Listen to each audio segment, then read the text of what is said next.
Hello, everyone, and we're back with our second episode of Season 3, where, yes, we're totally going to milk the Season 3 joke out for as long as we can. I'm Matt. I'm writing that down, because we just want to get the material. I'm Joseph.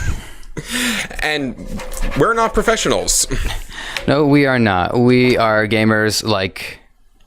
we assume just like you, because you're the target audience. Well, that and my dad. Yeah. Hi, Dad. Hey, thanks for helping us shoot in your apartment from time to time. Yeah. Nice apartment. Yeah.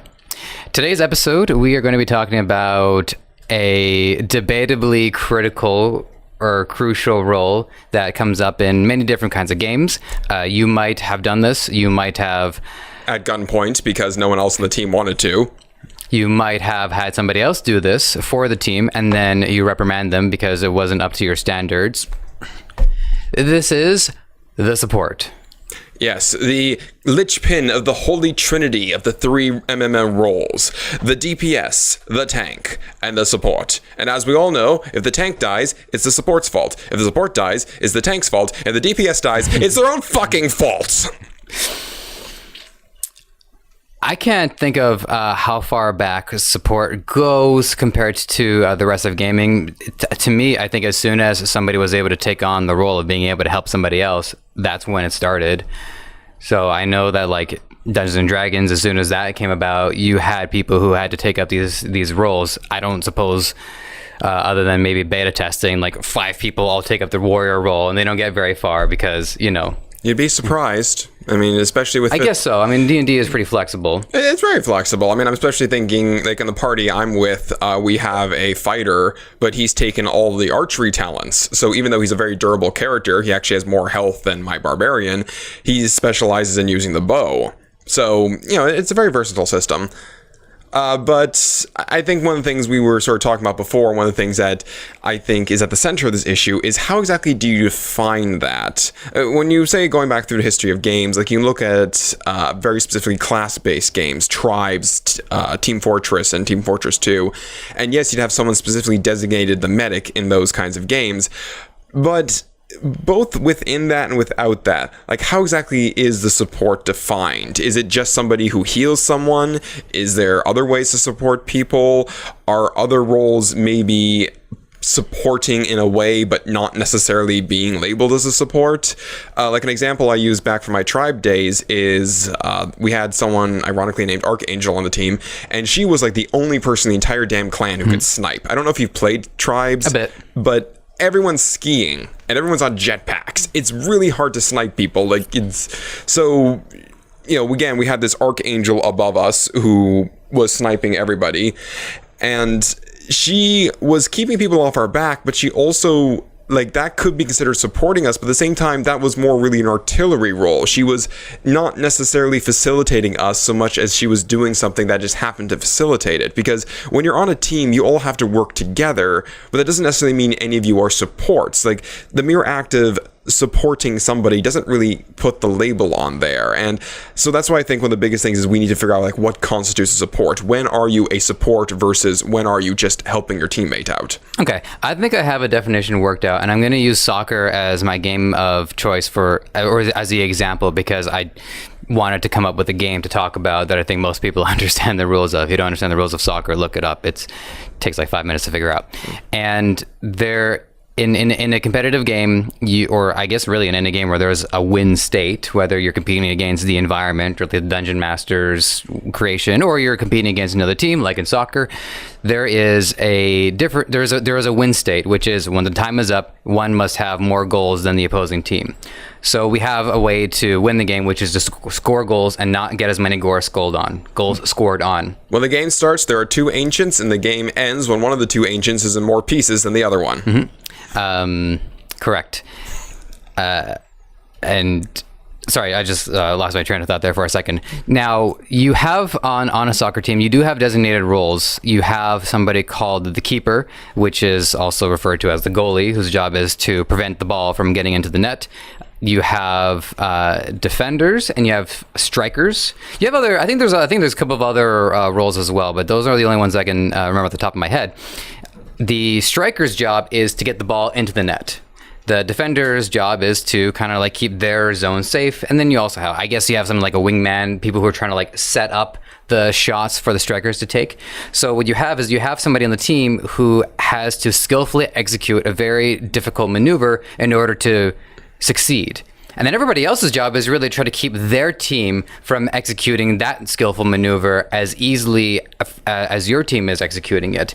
So I think to define a support is whomever is not responsible for winning the game, but is either A, trying to prevent the enemy team from winning the game, and B, trying to make it easier for their team to win the game. So I would say a goalie is definitely very clearly a support role, because unless the goalie is a great shot and can kick the ball from one side of the net to the other side, the goalie isn't winning the game. He's just making it easier for his team not to lose. And you can see that pattern come up in many different kinds of games, whether there is an official support role or support class, or if it's something like, say, Counter-Strike, where your role is really determined by what gun you buy. So you might have somebody who is taking up a position and is doing zoning, which is supporting somebody else who might be, like your friend, a good shot and is able to complete the objectives by gunning the other people down.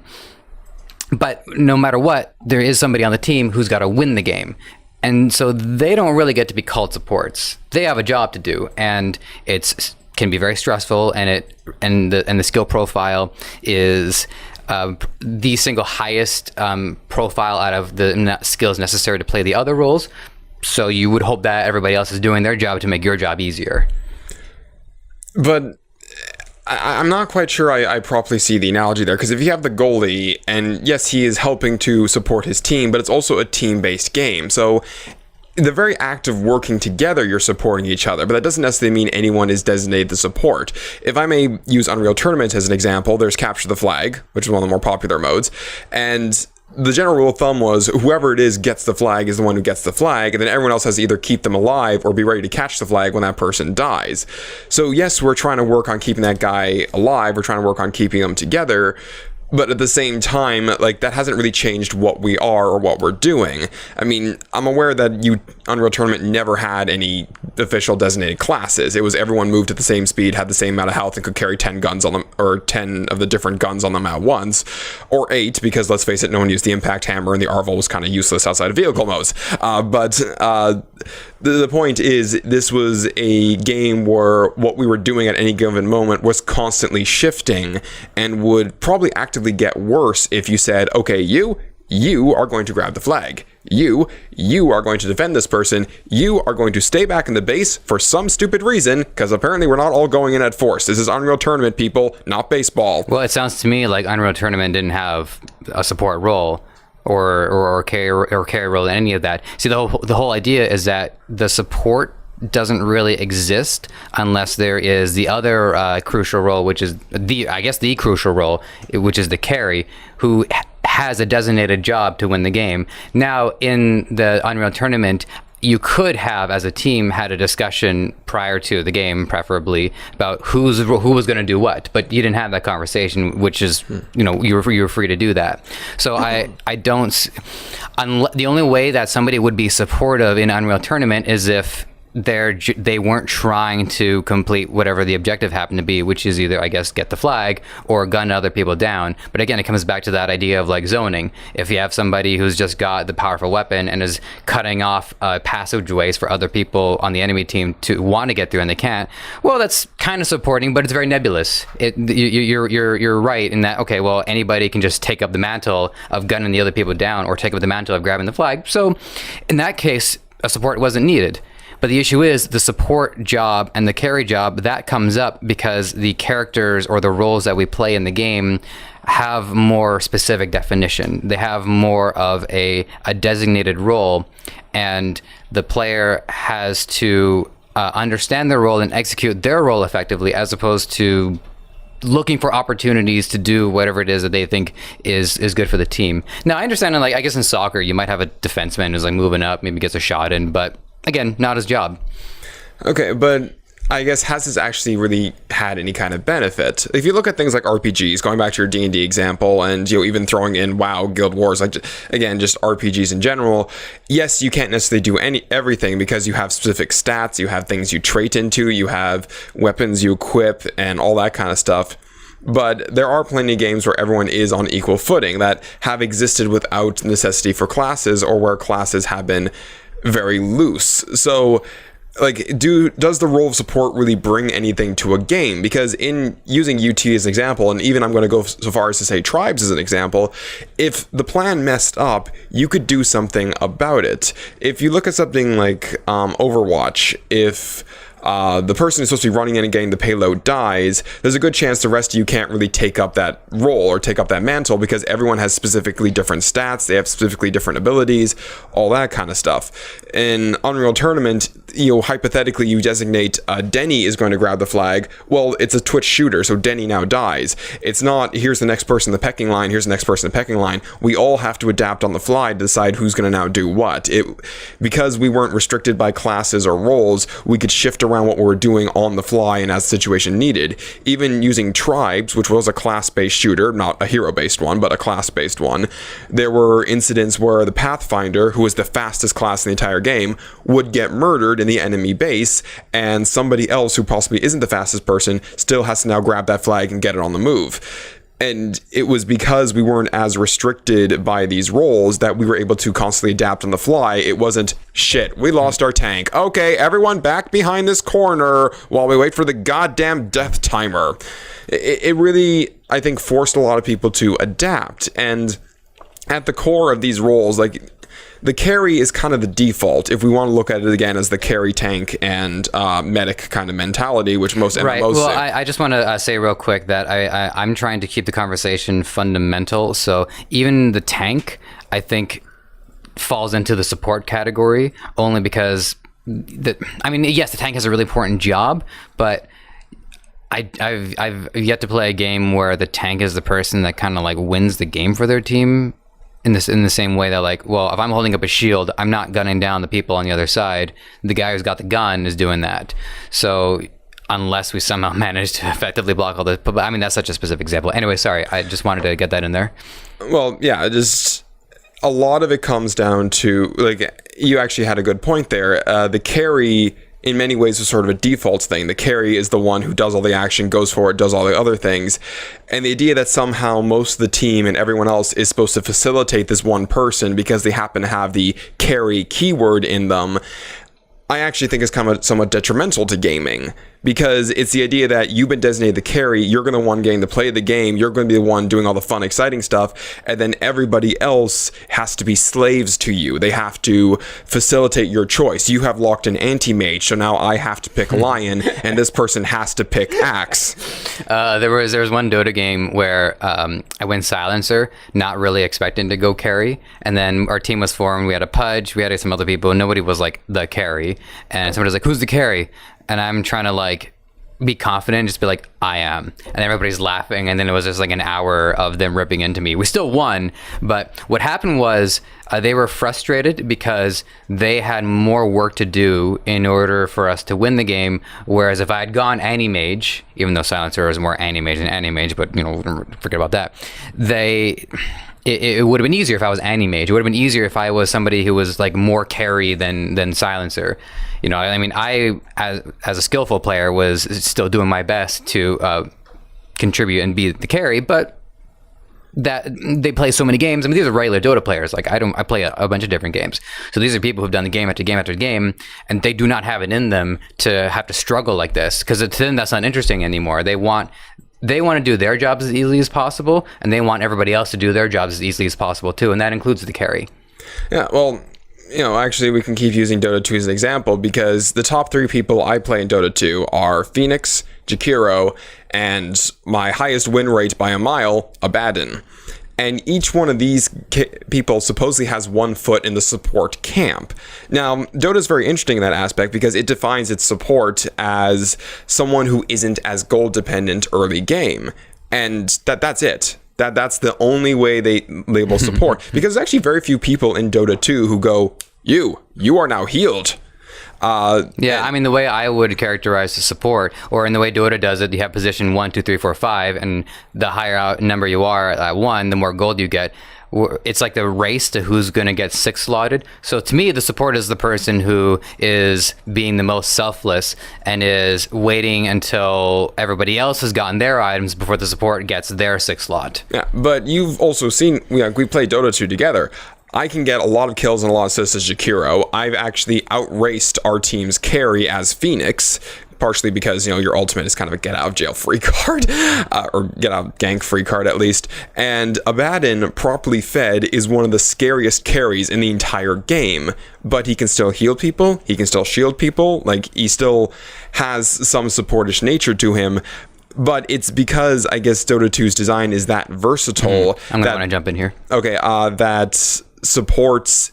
It means something different. It's not necessarily the green umbilical cord of, I'm going to do nothing in match, and you are being healed. Like, that is an example of a game where support means they just aren't as gold dependent, so they can buy wards in such early game. And I always love that Dota for that reason, because anyone can do anything. Like, Viffin, someone we play with all the time, he is a fantastic carry silencer, and he does it using the most unusual items in the game, and it works every time. Okay, so there's 2 things I want to unpack, and I want to talk about, I'll get back to Overwatch, but I'll touch on Dota 2, because this was a point that I had planned to bring up anyways. What I appreciated about Dota, and you stated it already, was that the hero wasn't necessarily like supposed to be a support hero. The player had more of a say in whether or not they were going to be the support player for the team, and then they were going to pick the hero that facilitated that, and it allowed them to pick a hero that had more to do with what the team needed. All the heroes that I played the most of, which at this point would be Lina, Witch Doctor, and Arc Warden, who's become my new main in more recent times, as those are all 3 characters that I would either play as the middle ground between support and carry, which is core, which we haven't really touched on, but that might have been something worth bringing up. I will play all 3 of those characters as a support. I would play all 3 of those characters as a carry. The challenge level does vary a little bit, but as a player, I choose to do that, and I appreciate Dota for giving that flexibility. I do have to say, in more recent patches, especially with some of the major changes in legislation, they seem to want to discourage that a little bit more than encourage it. I think that, especially now that we have talent trees, they seem to expect players to build the characters in certain ways. And that was one of the original things that I really loved about Dota, is that it was like a mini MMO when the game started. There was no time limit. You could be in a game of Dota for 3 hours, playing the game as you please.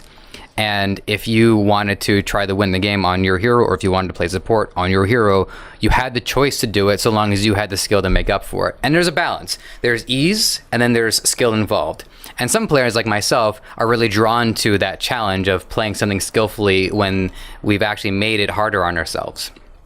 So now we're going to get back to Overwatch. I might need you to restate your question, because I think I kind of dropped it a little bit, which is like, what's the point of the support, or is this good for gaming? Well, is it good for gaming was a general thing. The talent trees, I understand your concern, but I also think that the talents as they stand are generic enough that they still fit multiple play styles.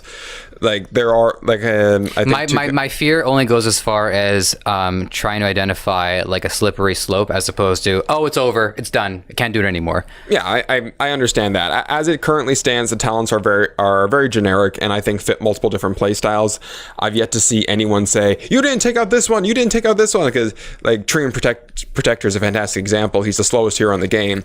One level, you can either amp up your speed so you can keep up with everybody else, or you can give yourself gold per minute. So neither of those 2 choices restricts my play style, but they definitely both affect it in some ways. Like, I move faster, okay, I don't have to worry about Blink Dagger. I get more gold, I can get a Blink Dagger. Neither of those 2 really dramatically alter. By the way, if you haven't studied the talents, Lich has got the best talents. They're so funny. Yeah, I'm not saying a word, but he's got the funniest. They are the definition of redonkulous. you know that slow one he gets at level 25? Don't spoil it, don't say anything. Let him look it up. Let him have it. It stacks with Scotty. Of course, it's stacks. Of course it stacks with Scotty. It's amazing. Yeah. But finally talking about getting lich slapped. Sorry. So the other thing that I wanted to touch on, and okay, so to repeat the question before, I was sort of asking, like, when is the support role really needed? When does it help? And I would like to use an example. I was part of the beta for Dreadnought. Dreadnought was a team-based game where everyone is flying various classes of spaceship, of which Dreadnought is one of them, and it's considered the heaviest one. Now, do you know what the term Dreadnought means? my recollection of it is Warhammer, and I mean that's not a bad example to use at all. Not a bad example. Like they raise a guy from You the get dead, nerd and he's like in a machine, right? And he's just like, so. Yeah, but it's German, and it translates into fear nothing. So you have a class of ship, like we have them as actual sea ships now, but imagine a spaceship, the classification which is fear nothing. Now, I'm going to just go with my own imagery here, but I'm imagining something made of more iron than I've ever seen in my life, or some other exotic metal, that can basically take, you know, building-sized railgun shots to the side and just start laughing at whatever tried to shoot it. Like, I'm imagining something that really just can take a massive fucking beating. Now, in this game, none of the ships really felt that durable. Like, they all could take some amount of hits, but it really felt like the aforementioned building-sized railgun could definitely do a lot of damage, could definitely rip it apart. You had things called corvettes, which were just stupid fuckers who never stood still and all that stuff. And part of the reason I really felt, having been in the beta for a while, was that everything was deliberately weaker because of the existence of a healing ship. There was a capital ship, I think it was called Capital Class, but it had that green umbilical cord beam. So not only do we have the illusion of a massive ship made out of incredibly durable metals that's supposed to be able to take a massive beating to the side without actually falling, but we now have a beam, that ship that can basically just shoot green energy all over it, and somehow this repairs it?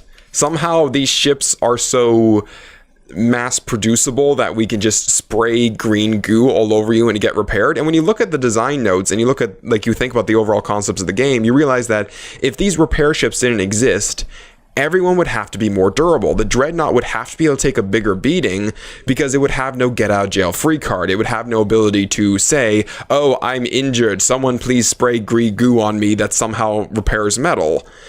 So as a concept, the existence of the support ship, and specifically in this case the green umbilical cord, actually hurt the feeling of the game. They, in order to compensate for a class that can just repair any injury provided it just holds still and does it long enough, it hurt the immersion that these were massive ships that weighed so much you needed an entirely new metric above tons.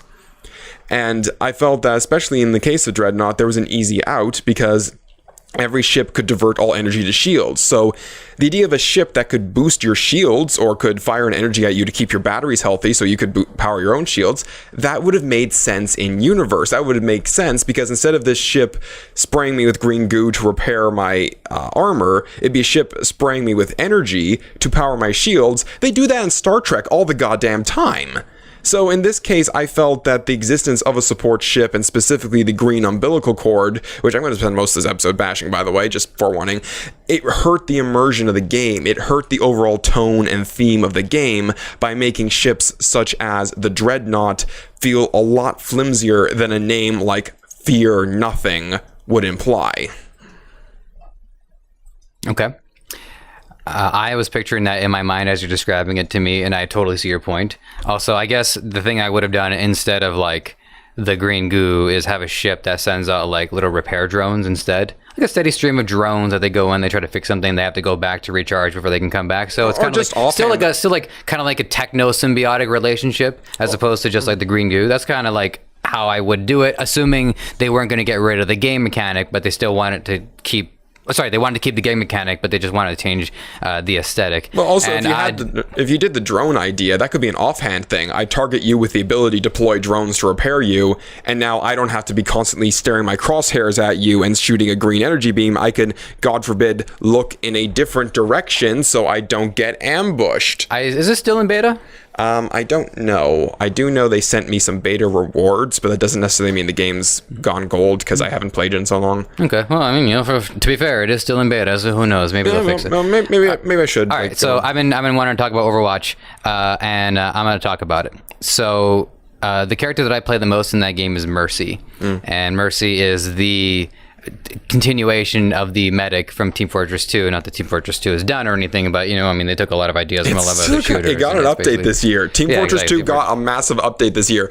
Like, I don't know what black magic Valve invoked when they made Team Fortress 2, but it is never going to die. No, because it's great. It is never going to die for 2 years, and I loved it. And between playing Mercy and Overwatch and playing the medic in Team Fortress 2, I enjoyed both of those. I still enjoy playing Mercy, and I probably would still enjoy playing the medic if I went back to it. Yeah, and the experience I really enjoyed about the medic in Team Fortress 2 is that I was able to observe the fight as opposed to necessarily participate in it. Not to say that I wasn't a participant at all, but I got to kind of watch the fight as well as be engaged in it. And being somebody who wasn't too concerned with shooting the targets, I could kind of call things out. There was a spy or sneaking around or a scout that made a pass, and that was something that I could do if I wanted to. So that's what made playing in the medic fun. It wasn't like, I mean, just like putting the umbilical cord on you. That's not all that fun. But being engaged in it and still feeling like I'm a participant and I have an important role, that's all really good. Now what makes Overwatch, I think, work incredibly well, but also kind of hurts it in some other ways, is that everybody's character design is very specific. It's not like how in Team Fortress 2, eventually they started putting out different weapons for all the different characters so that they can kind of change the playstyles a little bit, to the point where they gave the demo man a sword and shield, and that's kind of where I started kind of phasing out of TF2 a little bit. The sword and shield is weird, but beyond that, everything else at least seemed to be some nice variant on it. Like the heavy got different miniguns that would either power up. Based on the problem that the enemy team was posing. It's like, okay, well, maybe switching classes isn't the solution, but maybe switching up my arsenal might help a little bit more. Or just complementing a specific play style, because at no point is the heavy not using a minigun. I mean, he's got the shotgun as a backup, which I'm going to say that's fine. I mean, I played Pyro back in the day, and there was times where I would just run out of fuel, or he was so far away, because you can't really run forward while using the flamethrower. The shotgun was extremely effective on the soldier as well, to the point where you might want to use the shotgun primarily, and then parse out your rockets so that when they're used effectively. Because you can be very vulnerable when you use up the rockets, and you might have hurt yourself in the splash, and the reload's not too quick because it's like one rocket at a time. Okay, so when I'm playing Overwatch, usually in my session, I don't do ranked. I tried ranked. I play ranked in other games. I have no interest in doing ranked in Overwatch. But what I do find is that by having different characters that have very clear different roles, I'm allowed as a player to kind of get different forms of enjoyment out of the game in a session. So there is something enjoyable about keeping other people alive. It can be very stressful at times, but there is also, I'd say on average, more appreciation for people who play Mercy than an appreciation for a Genji who's kind of killing people and no one can really see it. So usually Mercy's, they get the upvotes and you get the thank yous and all that stuff. That all stuff feels really good, and Mercy is satisfying to play. The flight is exceptionally enjoyable, being able to levitate, which added to the whole observational thing that the medic had, so that I can be in the air. It makes me vulnerable, but it also gives me a lot more to kind of see what's going on and then figure out where I need to go.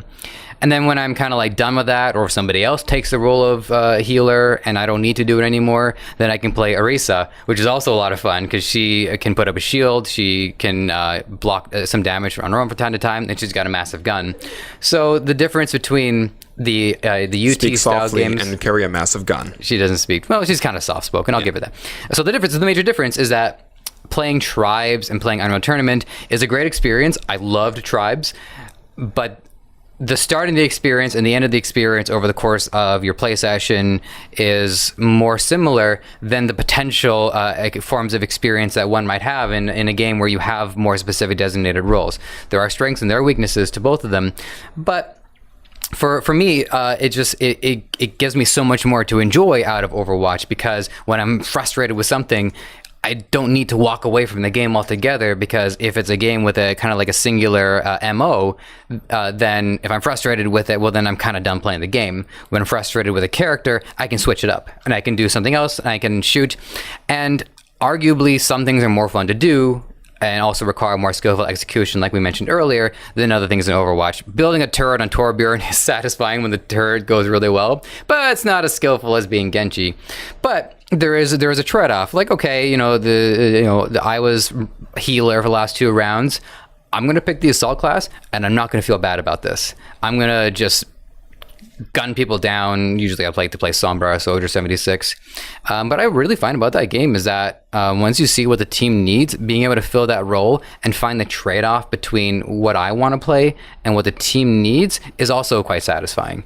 So Overwatch is built from the ground up to make the team composition work. Its downside, and this is the last point I'll make, and I'm sure you want to jump back in, its downside is that while you have other games like Battle, right, which I'd love to bring up a little bit more maybe later, everyone has like attack or archer or support role, but everybody can still kind of like, your class is one half of it, your ability to fight is the other half of it, and so a support can beat the other 3, assuming both their team dies, which you're not that good of a support.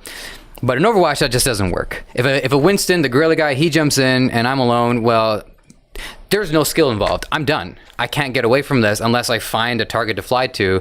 So there is no opportunity to even try to use skill to defeat somebody because he has 3 times my health. He has a weapon that needs no aiming, and all I have is a pea shooter. I might get him down to like 100 out of 400 health.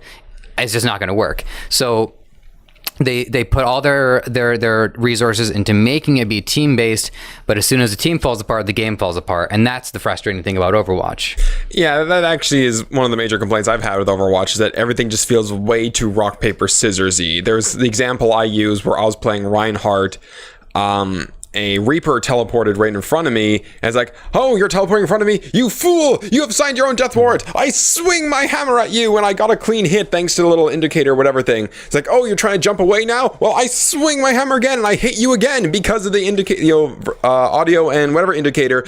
I'm like, now I'm going to swing my hammer a 3rd time, and bang, bang, bang, dead.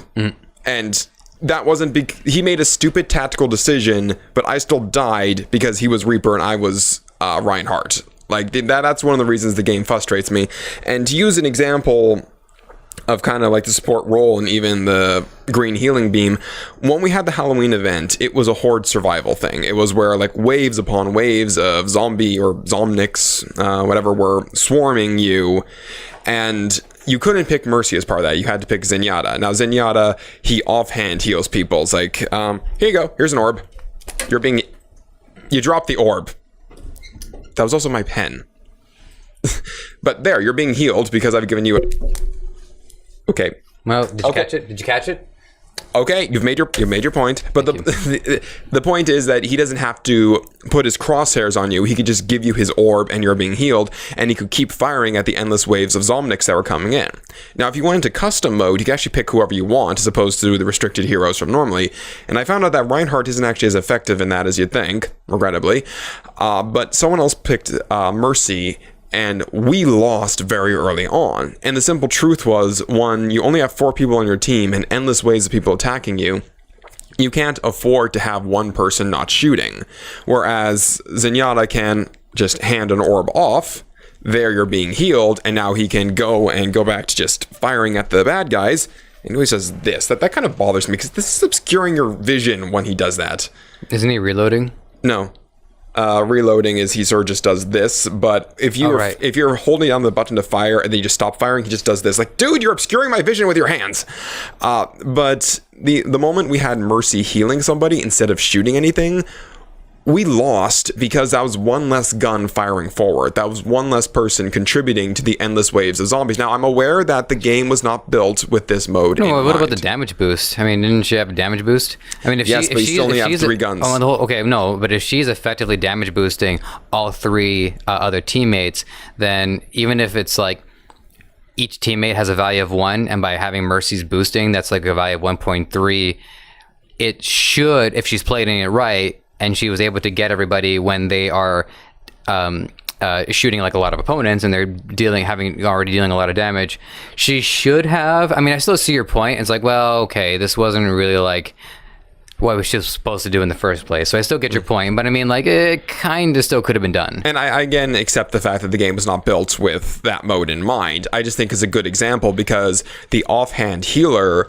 was arguably more useful than the green umbilical cord healer, because the offhand healer could, give you an orb and then still contribute to killing the Omnics and the Zomni things. So this is at least an example of alternative supporting or alternative healing. I do think that after TF2, everyone thought that the green umbilical cord was the only way to do healers, only way to do support.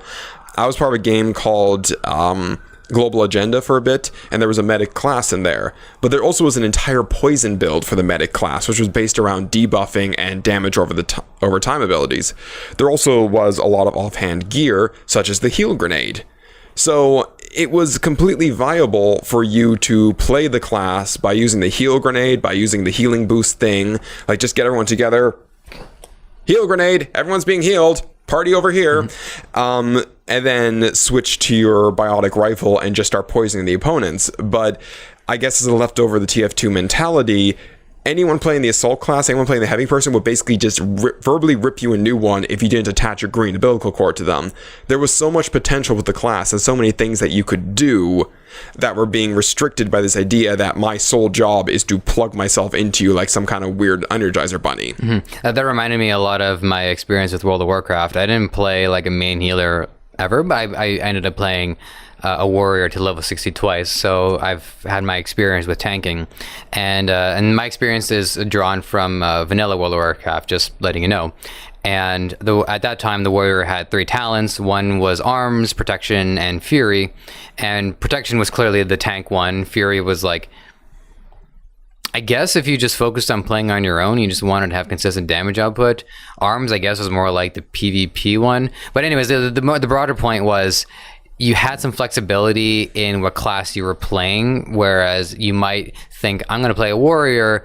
I'm not necessarily considering playing this guy as a tank. I'm considering playing this guy as a warrior, a guy with a sword and shield who's going to fight things and block attacks. In the same way that somebody, I guess, could pick a priest, but be like, I'm going to play a shadow priest. I'm going to be like, a DPS kind of priest. But what happened was a demand for people to fill certain roles outweighed the flexibility that the game provided. So by the time you got to end level content, if you were a priest, if you were level 60, you had to be a healer.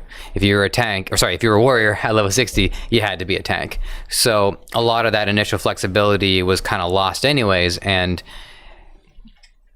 unless you really wanted to just play on your own all the way through to the end, you had to give in to peer pressure, or you had to give in to community demands. Do you think that was based more on the fact that the community was, again, adhering to the Holy Trinity, or like adhering to these preset ideas of what the roles were? Or do you think that the design of the game prohibited effectiveness at end level content? Like, I definitely, I never got to see raid content, but that's probably sounds like the case to me, where the design of the game did make it next to impossible to do this as the players chose. So basically the death priest, as you put it, just could never compete with the DPS of another class, right, and was considered a waste of a potential healer. No, and I think a lot of those players would just outright tell you, no, it's impossible unless we do it like this, this, and this. I think that a lot of that actually comes from a player's unwillingness to put in the effort in order to see things done a certain way. Like, let's have the Shadow Priest come in as opposed to a pure DPS mage. Well, the Shadow Priest might have been able to keep up, but it was kind of like, and I understand that now more now than I did when I was younger. Getting into fighting games competitively for the first major time, I'm realizing just how much effort is required in playing characters that are a little bit harder to win on versus other characters, and it's like game after game after game. And at least in a fighting game, I can build a muscle memory and I can overcome a lot of this with knowledge and studying and have a sound plan. But there are just so many mechanics built into the game's design of World of Warcraft that it just skill wouldn't matter anyways, because the enemies have their stats, I have my stats, and that's where most of this is taken care of anyways. So we have talked about healers, the idea of the medic role. Like, what are some good examples we can think of untraditional healers? I mean, going back to Overwatch, or just like untraditional supports, right? I shouldn't have said healers. That was that's why I called it. That's why I called it. That was a miss. So, like an untraditional support. Like, to use some loose examples, we can take a look again at Overwatch. We had Zenyatta with his offhand healing, and also he can debuff and shoot things. We have the newer character Moira, who can drain health from people as well as teleporting and fire that weird orb around. So these are going more into the hybrid ideas of people who heal and hurt. Yeah, and touching on that, the first example that came to my mind that I think still is one of the best examples of getting all your character design to really fit the mold of the game and what the game wanted people to do was Warhammer Age of Reckoning. If there's an MMO I'd love to see come back, that's the one. You had, let's say you were on Order, you had humans, dwarves, and high elves, and then on Chaos you had Chaos humans, you had dark elves and orcs or greenskins, because it was orcs and then it was goblins. And in each of those 6, there was at least one character who was designated to be the healer. But what they did was, in most cases, the healer was encouraged to put damage out. And not only that, but when they put damage out, it gave them boosts to their next heal ability. I know that the healer that was on the High Elves was definitely one of the guys who did this. So I was participating in the fight, I was applying damage, and I could have just healed when ignored it, but it actually wasn't optimal play. The optimal play was to do a little bit of both. And I thought that was less conventional than just somebody who, say, is like looking at the health bars and is treating it like root beer tapper, where you just have to like heal whichever one is like right towards the end.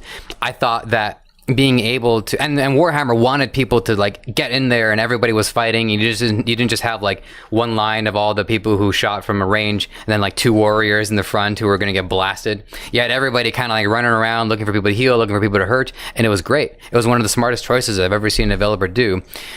There are certainly less conventional examples of supports, but I had to bring that one up because that was still one of the best ones I've ever seen done. No, I mean, the Warhammer universe, and especially what they did now with Age of Sigmar, that there's a lot of fun that can be done with that. There's plenty of ways to boost people. There's plenty of ways to, I guess, help everyone else without necessarily removing wounds from characters. I actually, from what I understand, the rules, it's very hard to remove wounds from models.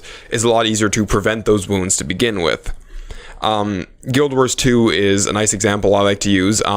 They just came out with a new thing the Reaper can do, where instead of transforming into their whatever cloak, Darth cloak, whatever they can start giving people shields, which is an interesting new mechanic. So they can still get on the front line and bash people's heads in, but now they can also shield their allies to prevent the damage from happening. Actually, Heroes of the Storm Tassadar is a great example because he doesn't heal anyone. He instead just grants them a massive shield that can absorb a lot of damage and, based on your talents, possibly mitigate damage afterwards. Taking a step back to Guild Wars, character I play is the Tempest, and she's a horrible healer. She has very bad healing. Instead, what she does are auras. Like, I can push a button and everyone gets a magnetic aura, and magnetic auras reflect projectiles. So if I see we're getting pelted by arrows or something, I give everyone a magnetic aura, and I haven't really healed them. I mean, I maybe given them a little bit of heal thanks to my talents, but I haven't really healed them a lot, but I've protected them from arrows because they're now getting reflected back. We're getting swarmed by a bunch of little things. Everyone's going to get a shocking aura, which basically stuns whatever attacks you. We have to dive a bad enemy line. Everyone gets a frost aura that reduces the damage they take. So she's still very much a support, but if you add up the numbers she's doing in terms of healing people, it's pretty crap. The way I support people is I have to read every situation and basically decide what aura to give everybody, or in the event of emergency, just roll my face back and forth along the keyboard and give everyone every aura at once. Yeah. So I like playing her as a support because that takes that extra step, and I'm affecting the battle in a non-traditional way. I'm not just giving you root beer. I'm preemptively changing how you react to damage. I'm preemptively changing how you are operating in the fight rather than fixing the problem after the fact. Mm-hmm. All right, so another example that I really got to bring up is Symmetra from Overwatch. She's put in the support role. I think there's And everyone questions that. Yeah, there's a big debate about like we're gonna just put her in defense. Whereas like my whole thing about that game is I think it would be better to remove those labels altogether and then give each person like those different bars that determine what you're excelling at. Like Dota, like Yeah, exactly. Yeah, look at the way Dota does it. If we go back to Dota, like the 3 characters I mentioned, like all the characters in that game are ranked by here's how they fill these certain categories, and each one of my top 3 has at least 1 point in support, but that doesn't, but maybe not 2 or maybe not 3. And then your team composition has a overall card on it. So it says, well, your team is really good at this. You have like nothing at this. And it's not necessarily trying to say, yeah, maybe you should balance this out or you're going to lose. It's more like, here's the kind of game you're going to have to play. So keep that in mind. You got low damage, but you got really good push. So try to avoid team fights and just push the towers. Yeah, exactly. It's kind of like giving you hints as to what your strategy should be. But yeah, no, Symmetra, real quick. She does not have. They had changed her. It used to be that I would apply a shield onto all of my teammates that it would absorb 25 damage, which the weakest character in the game has 150 health. And it would recharge. So it was kind of like, well, it mitigated damage here or there. It's a very indirect, convoluted way of healing somebody. And they got rid of that. And now her ultimate is a choice between a teleporter, which is hilarious in my mind, because it's like, well, if you die, just come back quicker, as opposed to being brought back to life. It's like, just come back. I'm putting turrets up. This area is safe. It's fine. Or a shield generator, like, okay, things are going well. We're on the offense. This is the thing that I used to do, only now there's a device that does it. The complaint is she has an offensive version of the healing stream, the Ghostbuster stream, whatever you want to call it. She has an offensive one where you plug it out, it latches onto somebody, and then the longer it's latched onto that person, the more damage it does. And this was the last. She's instance. an aimbot. She's literally an aimbot. This was the last instance of it. Okay, so the game, so the round ends. Our enemy team, I think the enemy team had this Symmetra. Well, I'll just say our team had it because I think that was more the case. And the other guy's like, "How can you play Symmetra? She takes no skill." And I'm like, "Sentries take creativity. Symmetra is still hard AF." Which, for those who don't know, that's hard as fuck. Matter of fact. And then I picked Symmetra in the next round, and we're on offense. And yeah, I had the gun, and there were some instances where that really helped. But that was like 1/6 of playing effectively on this character. The sentries took creativity. It's always about putting them in spots where it's hard to kind of like, oh, maybe it'll be on the door frame. Oh, maybe it'll be on the desk. But where is it now? There's actually this one stage where you have a wall, and then you have a little gap where the walkway is, and the Symmetra was really smart. She puts the sentry below the wall, so it kind of shot up through the gap, and it was really hard to spot. And I'm like, that was so smart. I'm gonna do that too. She also has a shield she can project. You have to decide, put out a good teleporter, put out a good shield generator. So she brought a lot to the team, and most of it was supportive. They have actually talked about this at length on Twitter and such. They're not taking away those names, and they've even said like, oh, we just put her in a support category because we need people just to kind of instantly recognize what they need, or like instantly have the whole reason those terms are there is for idiots. Like they've pretty much, Blizzard has pretty much admitted that, but they've done it politely. Honestly, I really can't defend it in my mind. I think the logical choice is to switch it to a chart-based system where you rate what each character brings to the table, because somebody like Soldier 76 has a healing ability where he drops a heal down and everybody can heal up. Is it enough to heal a whole team? Well, I guess it depends on the team, but probably not. But if you have a chart that says you now have a little bit of healing, you still might want to get a healer, but you got something. Well, he's kind of a hybrid, but he's leaning towards the offense as opposed to someone like Zenyatta, who's a hybrid. He's the dad of the game. Well, he actually has a line that's just, "I'm not your father." Well, not your father, but he's the dad. He's the dad. Yeah. But I guess another interesting example of an unusual support is, I guess, going back to Heroes of the Storm, would be Rhaegar. Yeah, you're basically right. Okay, because he's pretty much a damn fighter. There's almost no denying that. He has a chain heal spell, obviously, I ended up using it on myself when I did play that game before I rage quit really fucking hard. But he could heal people. He could shield people with that little electrical thing that spun around them. Didn't really shield them in the sense that it reduced damage, more as it dissuaded other people from engaging you in melee. And he had that massive heal, which they actually had to change because Ragars were just getting way too much on the front line and hitting everyone way too effectively, and then they just use their massive heal on themselves to keep them alive. They had to actually nerf it so he can't heal himself with his ultimate anymore, because he was basically too effective of a fighter, and he was supposed to be a support. Mm-hmm. And that's actually an overall design issue they've had with Heroes of the Storm for quite some time. Originally, there was a lot of creativity to how you played each hero, and it feels like every patch they're reducing that creativity to say, no, this person's supposed to be mobile. Let's screw their durability talents and make them more mobile. Oh, this person, they're too durable. Let's maybe try to add some damage, even though they're supposed to be the durable. They really fucked that whole game up. But yeah, I mean, at this time, I'd like to recommend Battle Right. It is a 2v2, 3v3 where you have only the heroes and you don't have any minions or any items or anything like that. And what's great about it is that, let's say that you and I both pick characters that are in the support category. You can customize the character like you've seen in other games like Talents and that kind of thing. I play Sirius, who's like this monk who can turn into a little star and a little moon and fly into the spot. And he's all about the sun, and he's a monk, and he's really cool. But the way I customized him, it was all offensive. So by the time we got into the game, I'm basically playing the fighter, the guy who's trying to kill them, and can do it reasonably effectively.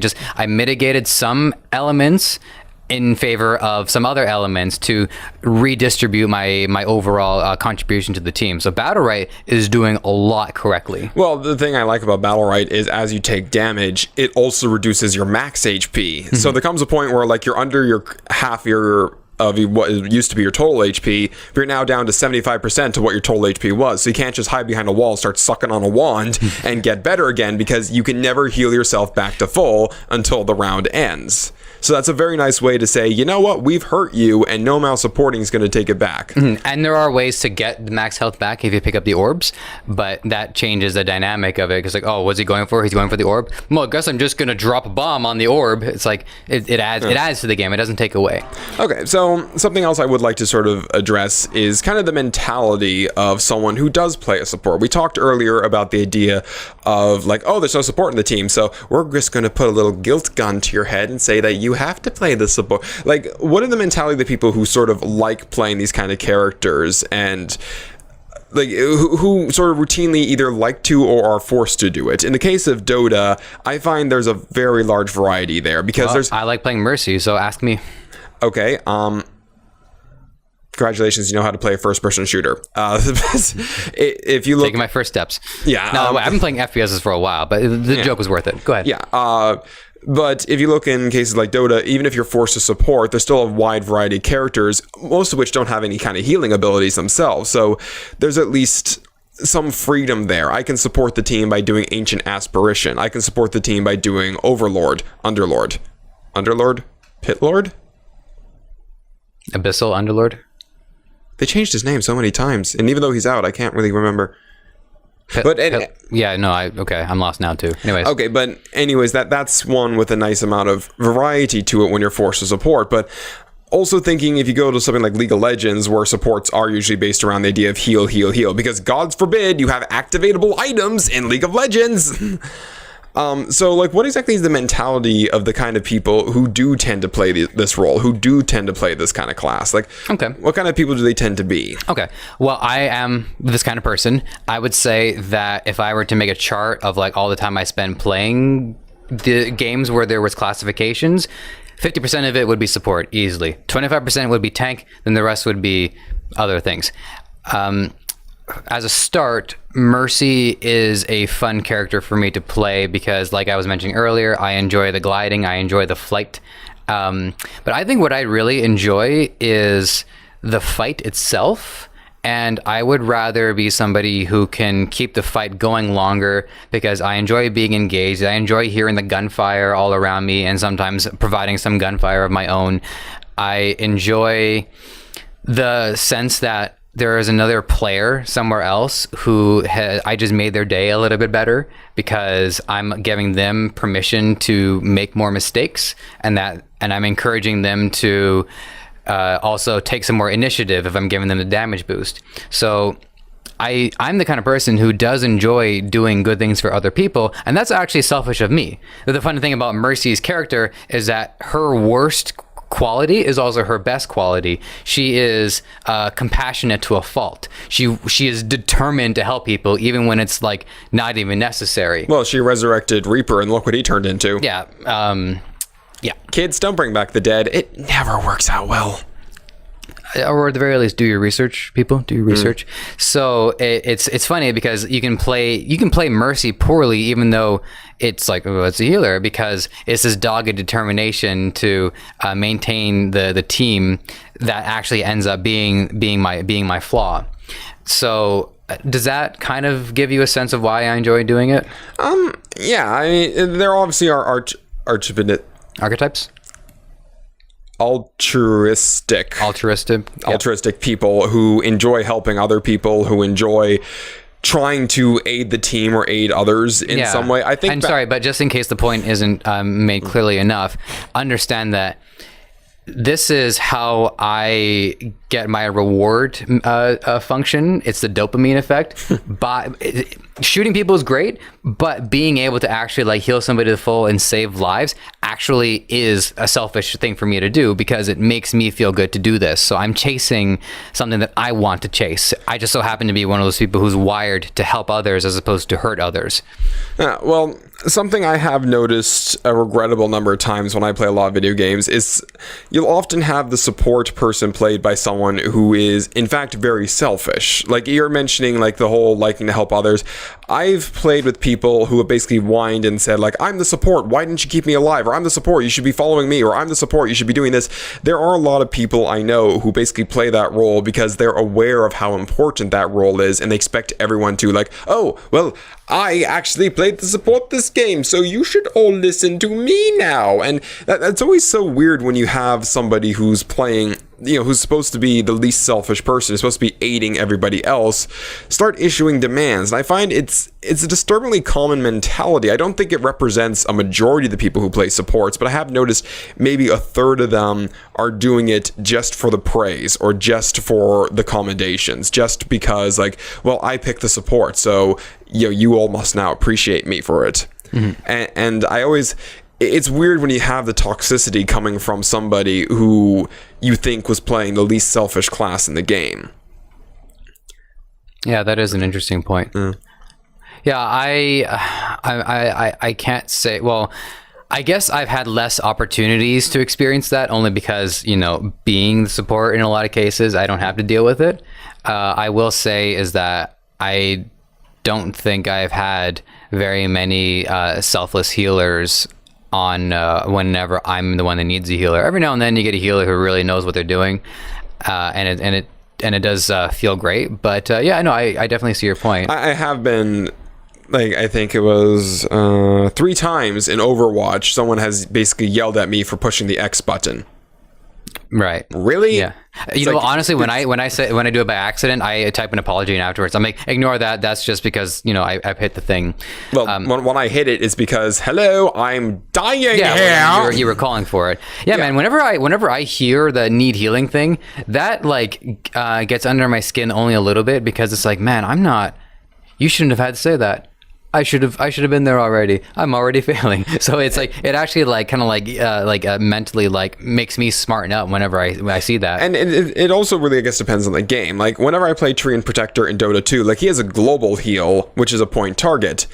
And you can't really be watching the entire damn map at once. I do my best, but I have said in matches like, hey, if you guys really need to heal, just call for it on a map or something and I'll try to get it to you.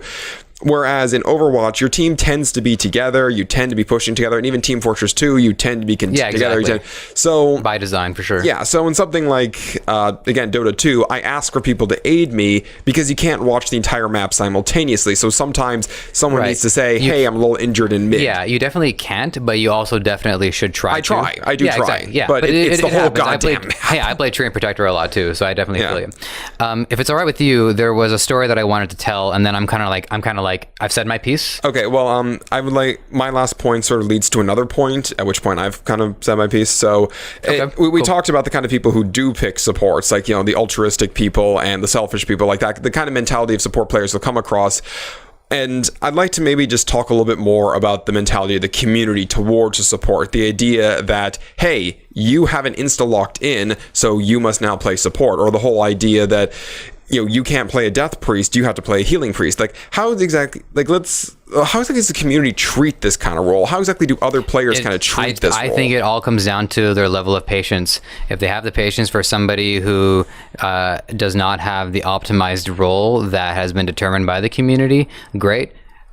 But that's definitely something that won't. I just don't think will come up as often as players who have less patience, because a game is supposed to be an outlet. It's supposed to be fun, and it's supposed to be something that doesn't necessarily try our patience. But the issue is that a lot of games where there's success and there is progression, they end up being work.